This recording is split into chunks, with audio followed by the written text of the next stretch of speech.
Oh, there's Beck.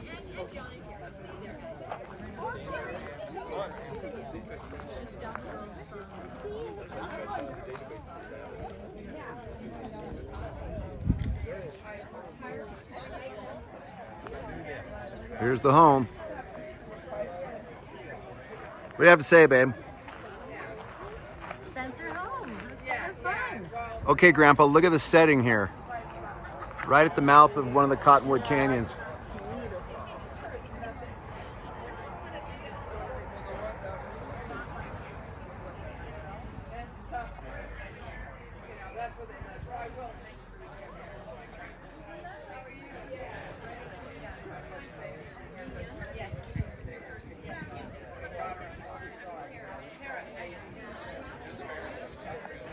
This is their little house that they built.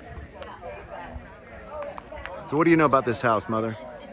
Well, it looks like when the Spencer family came from Michigan with their 3 grown children, they bought this property to farm on, and I don't remember what the acreage was, but They already were members of the church by the time they got joined here? the church on the east, and they came out west to join the Saints. So they built this house, and I think they just built the brick portion of it.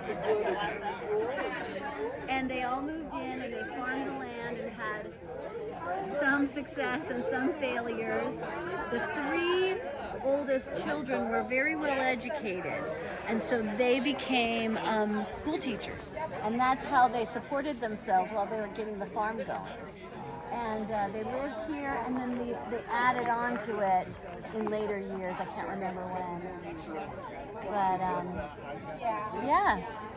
Okay, Grandpa, I'm going to zoom in on these people. Knowing you as I do, you probably recognize several of them. Or maybe not. No, we need to have name tags. Or Yeah, they things. should have like a roster. Or like at least who you're related to. Because there were 3 children. Annie was the youngest daughter. There was 1 more girl and a son. And they all lived here for short periods of time, but Annie was the youngest, so she lived here. I think until she married.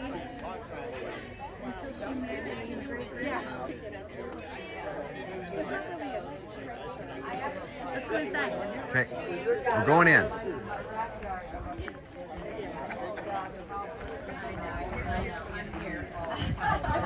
I just live over there. Are you a Spencer descendant? I am not. Oh. I am not. I am a Robin McDuff friend. Oh, okay. Well, I've heard about this project forever. So That's his grandfather. oh yeah, yeah. This guy in the middle is my grandfather. it's quite handsome. I like to think so. Yeah. That's my great-grandmother. Oh, Oh, nice. Nice. Annie's my great-grandmother. Annie. There were only 10,000 Annies in every little well. establishment. So you're related. So tell me your name if you don't mind. So I'm Rebecca Milne. Okay. Is my last name, Uh-huh. and so my Annie married E.J. Milne, Uh-huh. and they moved. Oh, he's okay. That's our Thank you, people. ma'am. Annie and E.J. moved to several places, but ended up in California and Los Angeles, Uh-huh. where they had a family, and so my grandfather is their youngest son, and then my dad is. Uh-huh. Well, that's interesting. So I'm John. I'm John Spencer. Apparently, there's another John Spencer. My roaming brother John around Spencer here. is here. Oh. I'm a Susan Spencer. Oh. And this is Susan Spencer. Oh, hi. Yeah. Oh, hi. Yeah. Yep. So, but you are descended from Herbert. Right. Okay. Right. Yes. And so is Dave your brother? Yes. Okay. So this is Annie's my sister. and Annie, and I've only seen her picture. We've been shooting emails back and forth. Okay. Yeah. So I'm sure I'll meet her at some point. Yeah. Yeah. Well, that's great. And so I went to Johns Hopkins about 13 years ago on a development project, and I went to church and met Dave. Okay. And we just, at the time, we kind of went, oh, we have the same last name. Oh, that's cool. You know, how many other millions of Spencers? We didn't think anything about it. But then our son Gabe, who lives out there, made the connection and discovered that Dave is Herbert's Herbert's grandson. No, son. Son. Son. Herbert Yes. is. Yes. Oh. Well, actually, my dad's dad was Herbert also. Oh, Herbert I see. Yalta, I and see. then Herbert Beck is my dad. So, Oh, okay. so yeah. Okay. Okay. Yeah. See, I didn't understand. I understood Herbert, and is it Gaelta? I was never sure how to properly pronounce that. Yeah. Yeah. So, yeah. Anyway, I don't want to hold So you. there's my brother John sitting right there in the. They're starting. Okay.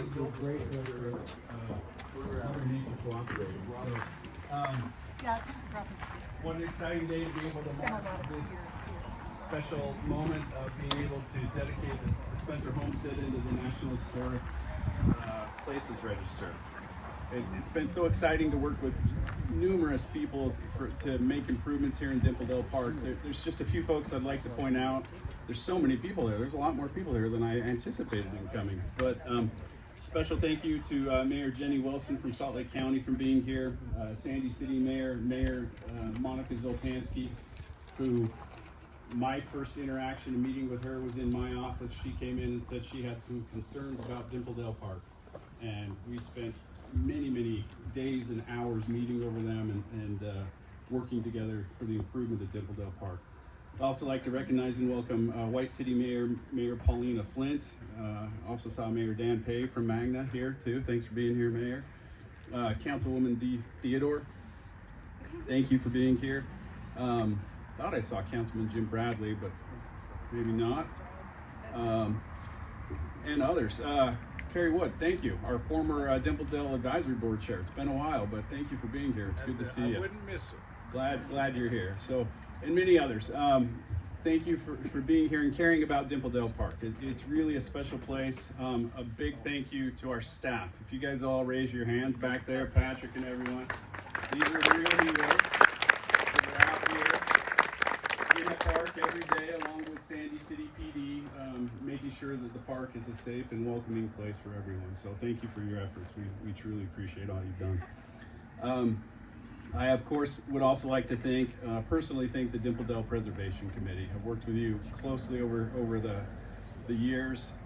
Without your efforts, a lot of these things wouldn't take place. And so we're grateful for your vision.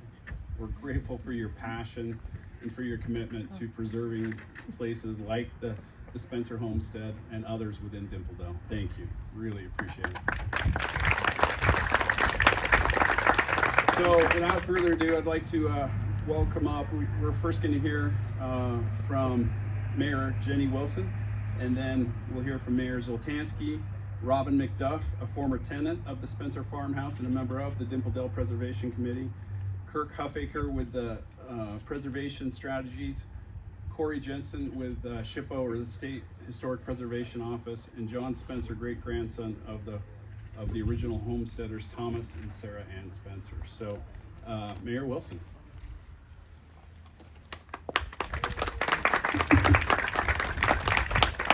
Well, thank you.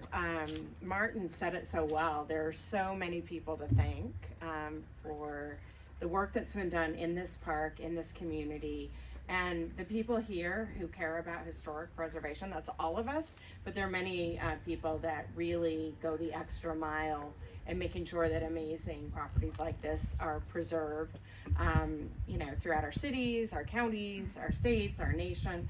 It's so important. One of the things that is important to me is telling stories of the past and honoring the past. And I think by doing that, we prepare for a better future. So anytime I get to be a mayor, honoring the past and putting a great facility, homestead like this on a registry is a very, very good day. So thank you. I just want to share that to have over 600, I just asked the mayor because she knows better than I, 630 acres, which is amazing. To have a landmass like this in a growing urban area is unbelievable. When I travel and I have a chance to talk to other county electeds and mayors and governors, and I talk about what's special about my community, I always kind of throw in the equestrian focus that happens here and the access to just the acres of frontage for the homeowners in this area to have access to that. And then, my brother lives in Centerville and he's a trail runner. This is one of his destinations. So this is not just a special place for people in Sandy and in White City and even people living in the unincorporated area at the base of the canyon here. It's for all of us, this treasure. So again, to honor history, we have to understand the pressures of modern day and really, really strive to honor and to remember and to learn and to recognize those special lessons of the past. So to the descendants, the families, the people who have lived here, who have loved this place, who've known it, thank you for giving it to the community. It's very, very special to do so, and what a great story. I'm very, very honored to be here. I thank you all. And again, thanks to anyone who had a part of making this happen and keeping Dimple Dell such a special place.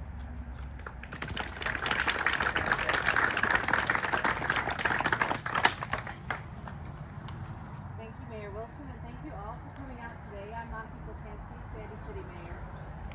As I look around to see so many people who are excited to be here, my friends from the Dimple Dell Preservation Community, Allison Stroud, Sandy City Council member, Sandy City staff, friends and neighbors all throughout Sandy.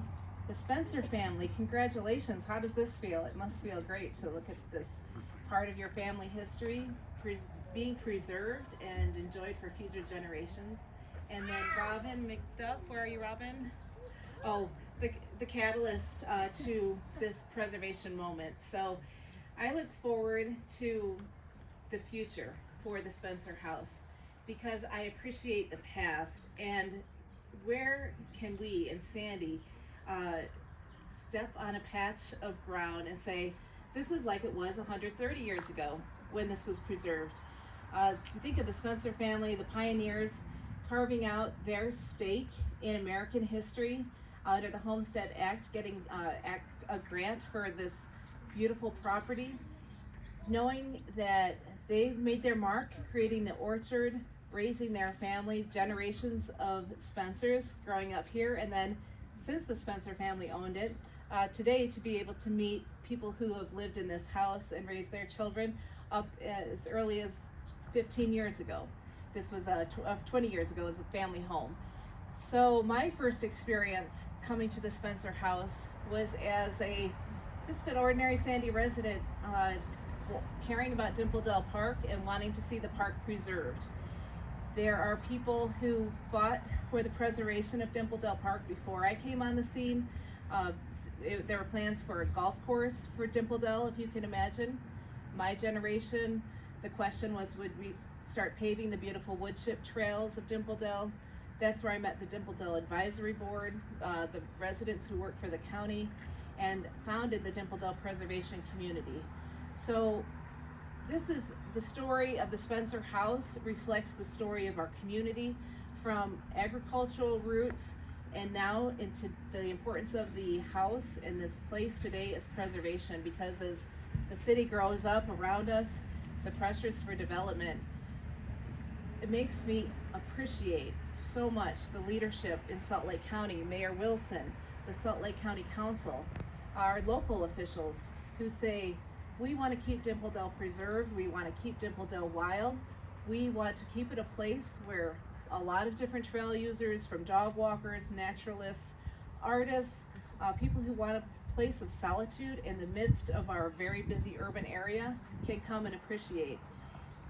If you just take a few steps down the trail, you can close your eyes and imagine what this place was when the Fremont Indians used this as their summer grounds to cool and to be near the springs and the cool waters of Dry Creek and the reservoir. Well, it wasn't a reservoir at that time, but it was just the flow of the Dry Creek from the canyon runoff. And just like we do today, we come to Dimple Dell for a place of solitude, a place of rejuvenation, a place to connect with community, and a place to think about our past and plan for our futures. We are so fortunate to have this big landmass, 630 acres, where you can walk your dog, ride your horse, take a stroll, take your family pictures, experience the quiet and solitude and the inspiration that brings us, and that nourishment that it brings to our soul. I'm so proud to be one small part of the Dimple Dell history.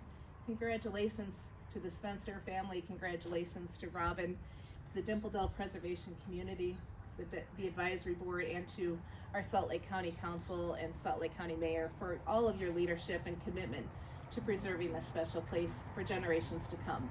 It's a privilege to be here. Thank you.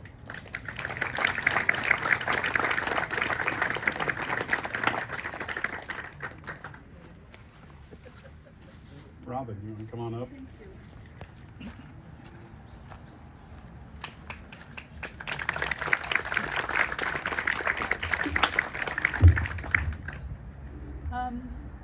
This is absolutely amazing. I cannot tell you. This started a long time ago for me. Move it to the mic a little closer. Moving to the Dimple Dell house. So I'm not an eloquent public speaker. I'm a good researcher. So I'm actually going to read what I wanted you guys to say, because there was so much information that I could have shared that I had to kind of get me in a place where I'll just tell you what I think is the most important. So good afternoon and welcome to our event today. Everyone knows my name, Robin McDuff, and I want to talk to you about the role the Spencer House has played out in my life. The house is 130 years old today, this year. So we're going to start out with immigration to America. Thomas and Sarah Tomlin Spencer left England and immigrated to the United States in 1871 with their two children, Eleanor and John, along with his father and mother, Isaac and Anne Whitfield Spencer. Upon arrival in America, Thomas and Sarah settled in Norfolk, Virginia. In 1874, they were living in Southfield, Michigan, where their youngest daughter, Annie, was born May 21st, 1874. So the whole family is back by the front door. Thomas also served in the military drawing a pension in 1890 from North Carolina. Isaac and Ann Spencer stayed in the eastern United States and eventually moved to Little Rock, Arkansas. I have way too much to say, but I have to do it this way. So bound for the Utah Territory, in 1892, the Spencer family boarded a train in Illinois and headed for the Utah Territory. Once they were in the Utah Territory, they traveled on the Oregon Short Line and Utah Northern Railway and were which delivered the family to Salt Lake. And from there, a stagecoach or wagon delivered them to the town of Crescent. And I don't know how many people realize there's a town named Crescent that was it was quite a busy place. Many people lived there. So they arrived on May 1st, 1892, and where the family settled. So Crescent is located near present-day State Street, north to south, 9600 to 118, and east to west, it comes up to about 30th east behind me, and then to the Jordan River. Crescent, yeah, so the youngest daughter, Annie, states, if it weren't for her older brother and sister both teaching school, they would have likely lost everything in their first year.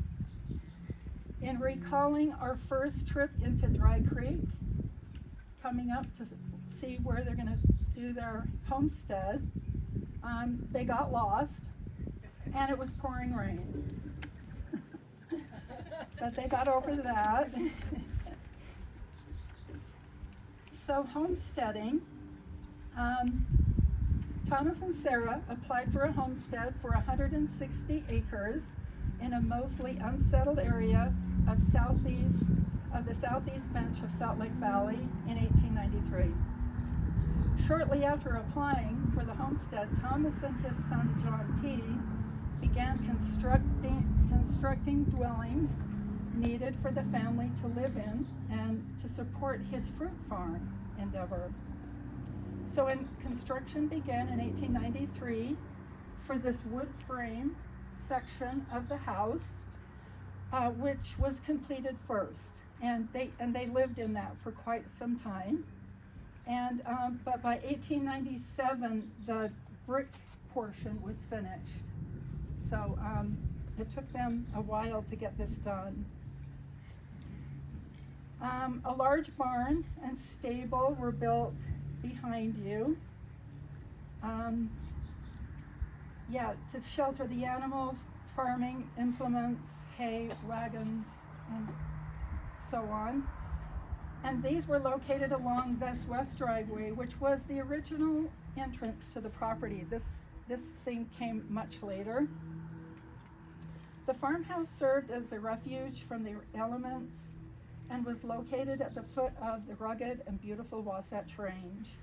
The homestead contributed to expanding the range of settlement by pioneers and early settlers to the Utah Territory.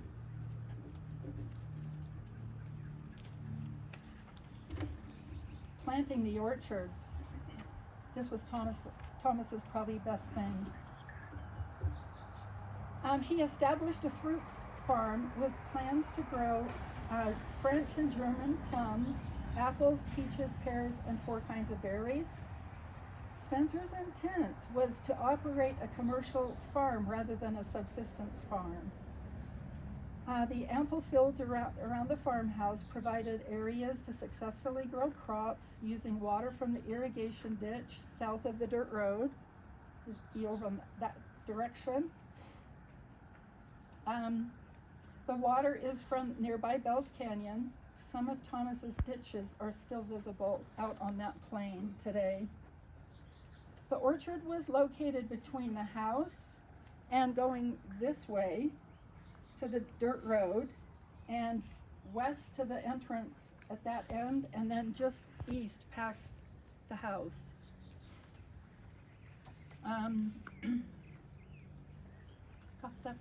Got that.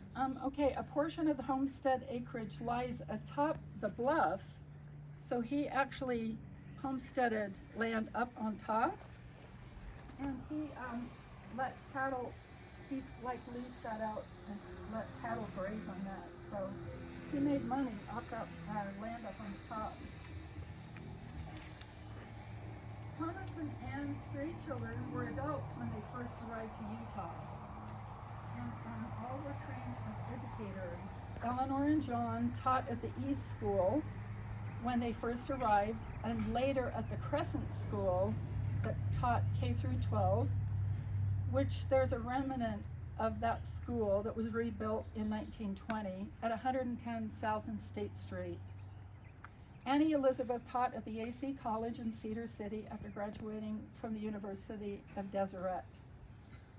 October 1910, Thomas was now 70 years old, and Sarah Ann sold their farmstead and designated it to be run as an investment farm. Sarah Ann sadly passed away on October 16, 1912, just 2 years after they left, from kidney failure. She was 69 years old. Thomas passed away 2 years later. Excuse me, it wasn't 2 years later.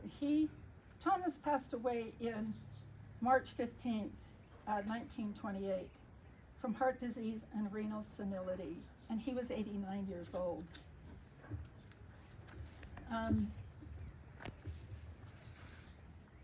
Paper's so dry you can't get it to move.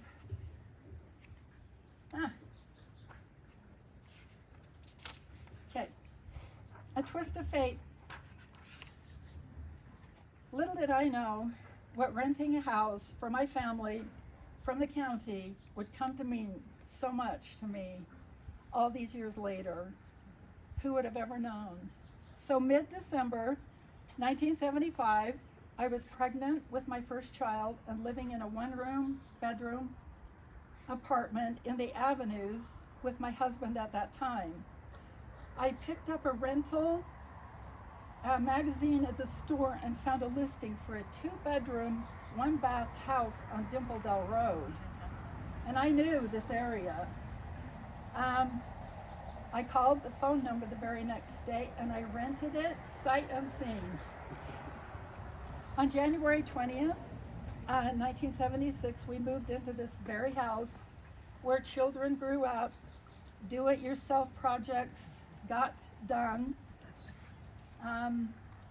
over the next 16 years. We were responsible for maintaining both the house and the yard at our expense. We figured we spent about 15 grand while we were living here, taking care of this place. So living at Dimpledale, at the Dimpledale house, abundant perennial flowers and mature trees surrounded the yard with many hours of fun were had, including parties and 2 weddings. We had a large garden. We rode horses in what we called it the gully at the time. I know Dimpledale like the back of my hand, especially above 13th East. The plants and trees in the park produced abundant wild fruit that we picked to make jelly, which included hawthorns, chokecherries, red and yellow currants, and wild blackberries. The Muir House orchard also produced pears and apples that we put to use. Still do. The irrigation ditch was running throughout the growing season, carrying cold, clear mountain water. We had no air conditioning, but we relied on the natural cooling airflow from Bell's Canyon. During the floods of 1983, Dry Creek ran all summer that year, and it looks like it's going to do it again this year.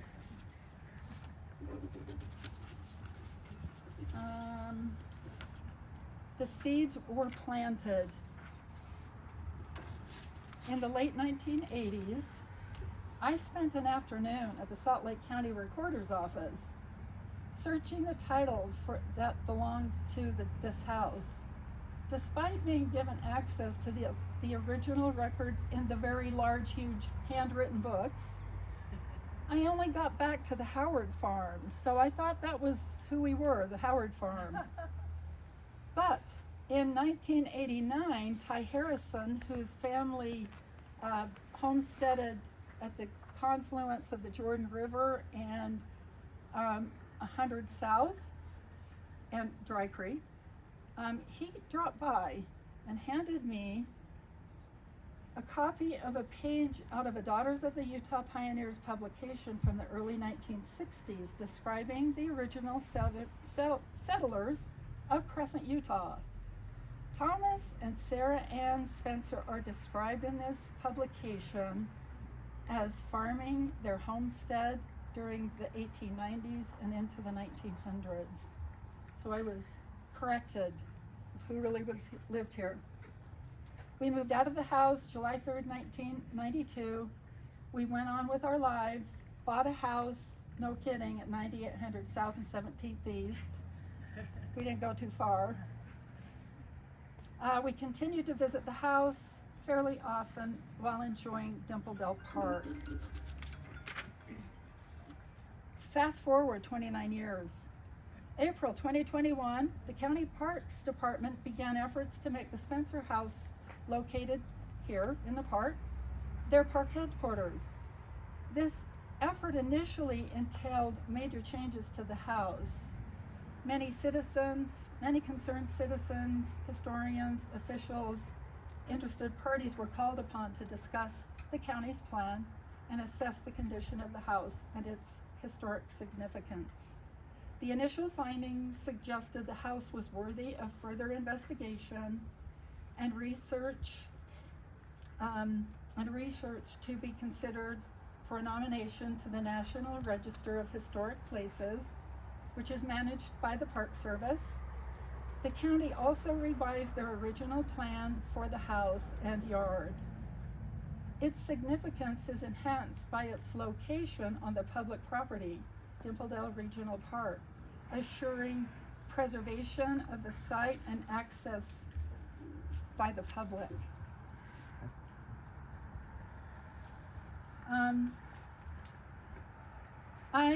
I started researching like 24/7. So I started that. I focused on the house, the Spencer family, and the nearby towns that lie within the southeast section of the Salt Lake Valley. But I did seek help from the professionals. I did not do this alone.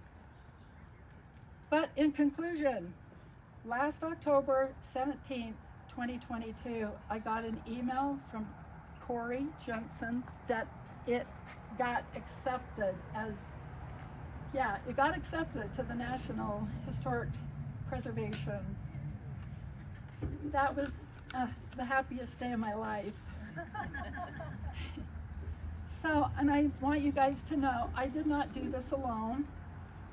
And I definitely want to thank the late Ty Harrison for introducing me to Thomas and Sarah Ann Spencer. Corey Jensen has been an invaluable resource. Christopher Merritt, really we can credit him for making this happen. Kirk Huffaker was huge help for me. Justin Staley was here to give us access to the house so we could look at everything and decide how it got built and when it got built. Emil Henry has been amazing with getting it cleaned up. These guys spent yesterday making this place look like amazing. Liz Solis, Associate Division Director of Community Engagement for Salt Lake County Parks and Rec. Callista Pearson, who came and put all of this nice stuff up and set us all up to do this. Patrick Leary has been a great supporter. He's also with Salt Lake County. Yes, that whole group right there are all current Salt Lake County employees. And I also want to thank Phyllis Jensen for finding Ann Spencer Tucker and Rebecca Seeley. They are 3 times great granddaughters of Thomas and Sarah. And I did not know these people until the end of last year, late September. And that was amazing to find the people. So the Spencer family and relatives, they've been great to get to know. The love and support from my family, my husband, my boys, my friends, and my family. And I'm going to let you guys know this is in memory of my firstborn son, who was born here, Trevor John McDuff. He was born August 21st of 76, and he sadly passed away December 14th, 2022. So I'm giving this to him. So thank you guys so much for listening and supporting this. Tremendous. Very good. Kirk is up next. Now, how am I supposed to follow that? Good luck. Yeah, the wonderful history and all the work that Robin's done. I'm Kirk Huffaker. I was one of the historic preservation consultants for this nomination. And I'm so pleased to be at this point of the project, dedicating this important place in Salt Lake County. I also have the distinct challenge of talking about process. Not always the most exciting thing. But the process of historic designation to the National Register of Historic Places does take time and expertise to prove out historic and architectural significance. This site took the expertise of many highly qualified people and knowledgeable individuals to bring to fruition. Robin mentioned many of them, and accolades are deserved by all of them. So why would someone want to pursue a National Register nomination? Well, as we see today, recognition is one of the key reasons why. Recognition encourages community pride and the preservation of other buildings. The recognition provides an honor to a site, the family, and a community. Also, in a setting like Dimple Dell Park, it also provides a context for what came generations before us and preserves those stories and memories in a physical place. It's taken 5 years of work to get to this point. Nomination of the Spencer Homestead was being considered as far back as 2018. I have conversations between me and Robin. That's when some of our research started.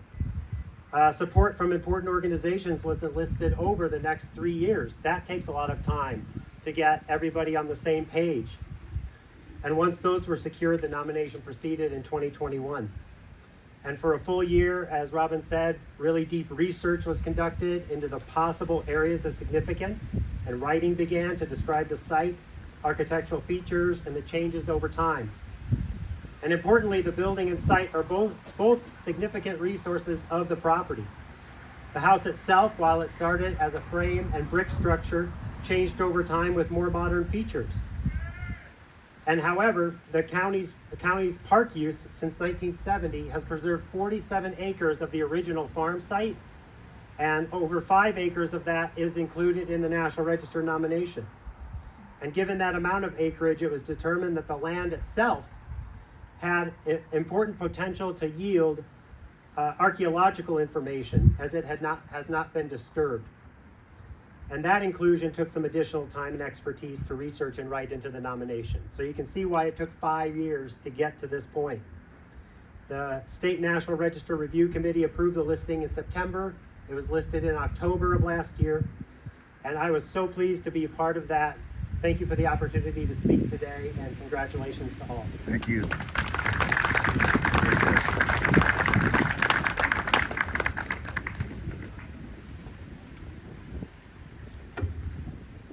Good afternoon.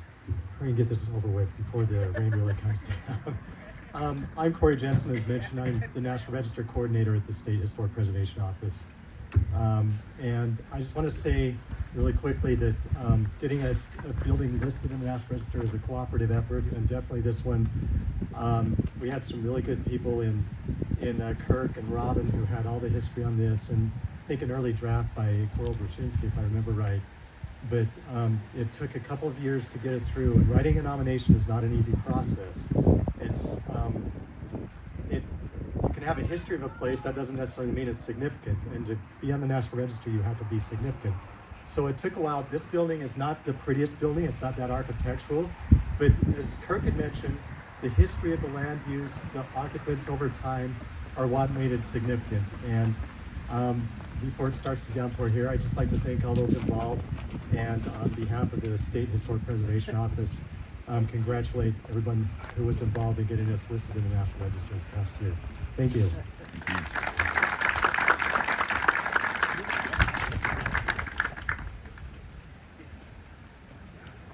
Good. Thanks for the rain. I get to make this brief. I'm going to do so anyway. Just to begin off, once again, I'd like to thank Robin for everything she's done. I hereby nominate from all the rest of the Spencer family that Robin is honorary Spencer from this point. Second. She knows more about our family now than we do. So, and my sister Ann for everything that she did in working with Robin and just bringing it to our attention. I'd just like to introduce myself. My full name is John Plowman Spencer. Okay, I have a very unique position in our family. I'm named after 2 great-grandfathers, and I have both their first and their last names. On my mom's side, John Plowman, and on my father's side, John Spencer, John Tomlin Spencer, who lives here. So I get to be the crossroads. I get to be the one that really brings both the families together. We had a difficult time getting to know my father's side of the family as we grew up. My dad and his dad had some outs, as my mom can attest. And so every time we came to visit them, they lived here in Murray. It was very short visits, and took a long time. It was well into my 20s or later that we finally seemed to work things out. And so we didn't get to really know a whole lot of the Spencer family. The closest we came to it was we did grow up knowing my great-grandmother, Mary Jelta Spencer, who married John Tomlin Spencer.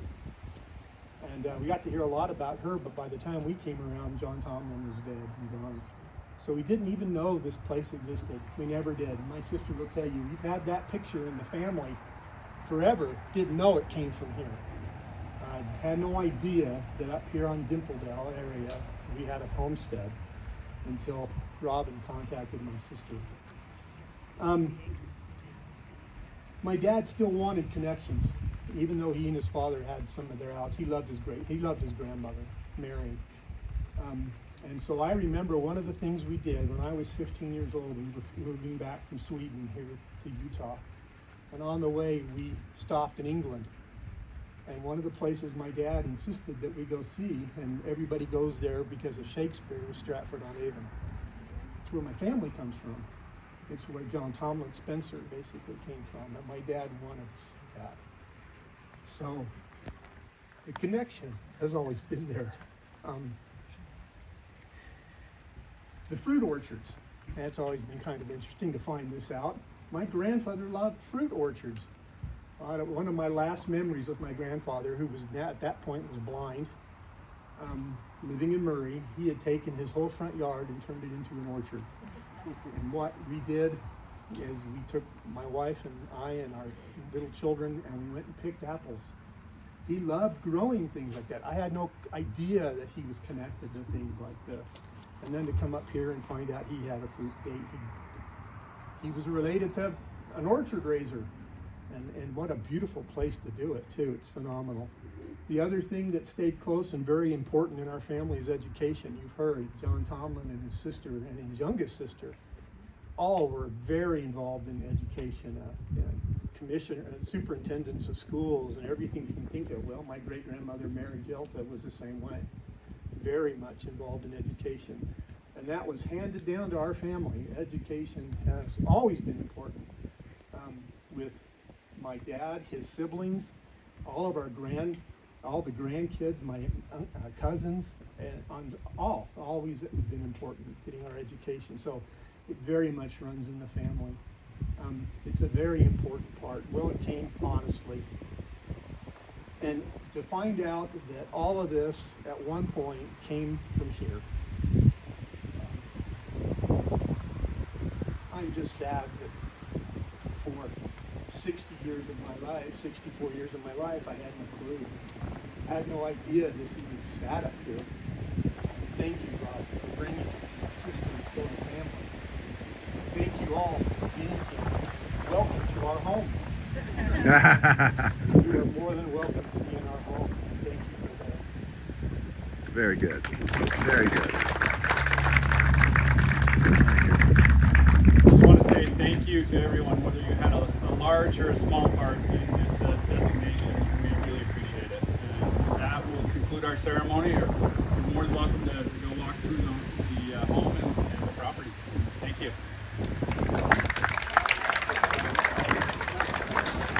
Grandpa, the weather's turned a little bit, but nobody's leaving.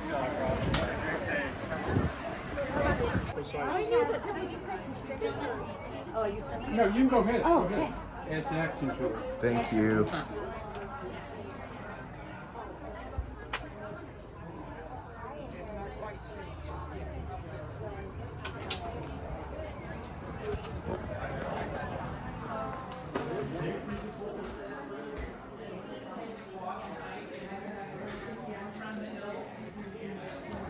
So this was the original? I think so. wasn't. This was the original house. Yeah. Yeah. So you're happy? Yeah, they're gonna stay there. Yeah, oh yeah. Because eventually it's going to look very nice. Sure. Sure. Yeah, it needs some loving care, that's for sure.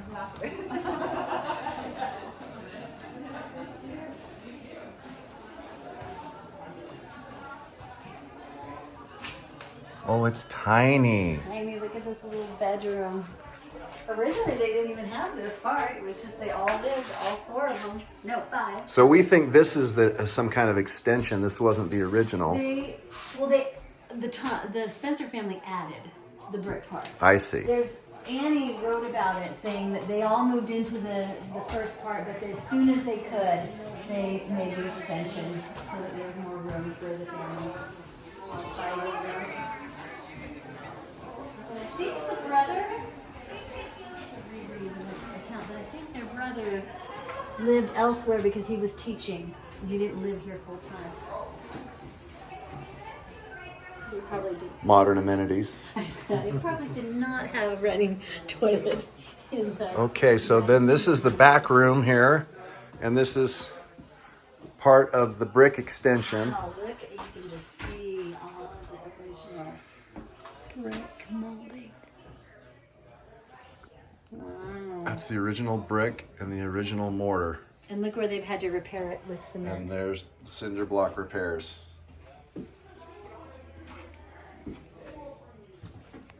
Single pane windows. Teeny tiny little bathroom.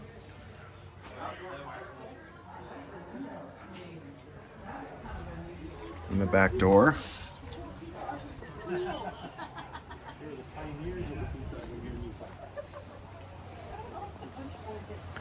Back side of the fireplace.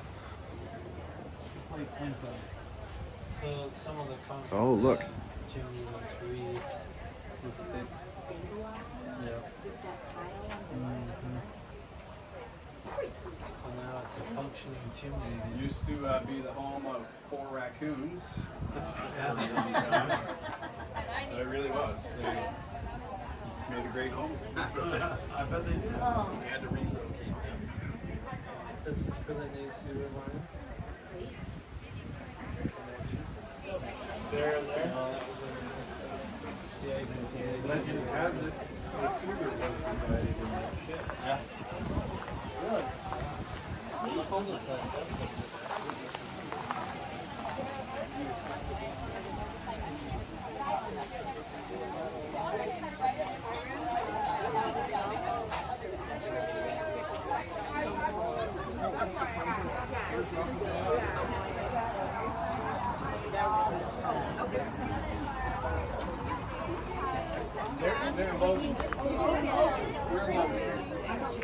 Who are you looking to meet, babe? Oh, everyone. She's just the one she's the one. So Robin, I think, found Ann through Family Search, and then Ann found me, and so we've sort of kind of been back and forth and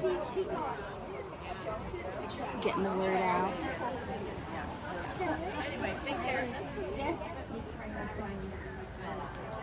I didn't even think that we just moved up to the American Farm Any Clownman's in up March. there, any So we had some Toolers, change emails we're all and I, Toolers too. notify everybody, and I didn't think to notify you. So things are dragging me down because I'm really happy.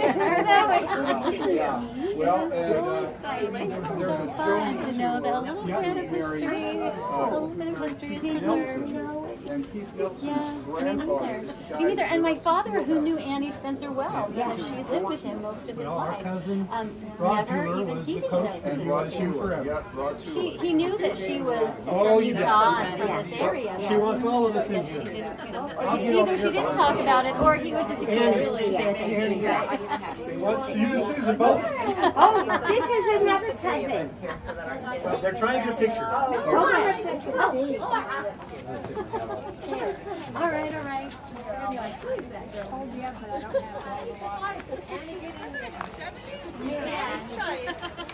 Back up. Okay, there we go. 1, 2, 3. Hang on, you have to hang on. You know how much I love it that it's this porch. That we're getting photos on this porch. Okay, so what cousin are you? So I am the great granddaughter of Annie Spencer. Oh, okay, the youngest one. You guys look awesome. Now you can put this side by side with the picture, the historic picture with the dog and your Yes. grandparents, both side by side. Jack's bye-bye, Mom. Downer. You know what I I got a book. I've only met him once. They moved to Redding, California. We kind of did it. We did a road trip one year and swung by and briefly stopped in Susanville. Yeah, up in Northern California. And that's the one and only time that he had. Jack and Vivian had 2 boys, and I met them once, and I don't even remember their names. We just weren't that connected with my Uncle Jack for some reason. I don't know why. And you're descended from John, the son. I am descended from John Tomlin. John Tomlin is my grandfather. Is your grandfather? Right, yes. Yes. So you knew him well? So, no, you know what? You know what? I didn't know him at all. I was born in June 1952, and I think he died the following spring. He died in So I was 1953. I was an infant. Okay, and there's one picture that I have seen of him holding me as an infant. Oh my goodness. And I don't know where that picture is. Oh my. One picture of him with me. He's bending over, holding me up because I'm learning to walk. Oh my goodness. And I only have that one picture. I can't really see his He was face a that handsome because man. he's bending over. He was a pretty but he handsome looks cat, very man. tall. Sheesh, yeah. We didn't have phone cameras rather- back then. No. Yeah. So you have one. That's amazing because I don't have any of him with Anybody? yeah. I'm sure my aunt has. My grandparents are passed away, and so I'm sure I think that my aunt is the one who has all of the family photos from Yes. that era. And That's me now. I'm Rebecca. Rebecca Milne. Milne. Oh, David okay. Seeley. Yeah. Yep. Yeah. Wow. This is so cool. This is put us all in touch. Yeah. I know that's you. really I know amazing. you're local here, right? Harriman. Harriman. And are you guys? We local? live in Logan. Okay, not too far. Not too far up the road. Oh my gosh, I wouldn't have missed this. This And is you live in my incredible. uncle's house. Yeah. Oh my gosh. Is that right? On the other side of the family. Yeah. Yeah. Not the Come side, but on. my mom's side. My mom's brother. Yeah. That's crazy. And we know that his son, back in Maryland. Oh yeah. That's crazy. Yeah. Well, the crazy thing is we were probably at least in the same state. Were you Yeah. were you in the Steve Columbia? remembers your name. Oh. So we were in the Columbia State. Okay. Which ward though? Were you in the Columbia First Ward? We've lived there 3 times in Columbia. Oh, I see. Okay. But we started out, he was Bishop in Columbia First Ward when Okay. we first moved there. Okay. And then when we came back, second time we were still in the Columbia First, and then the third time we were in Savage Mill. Savage Mill. Okay.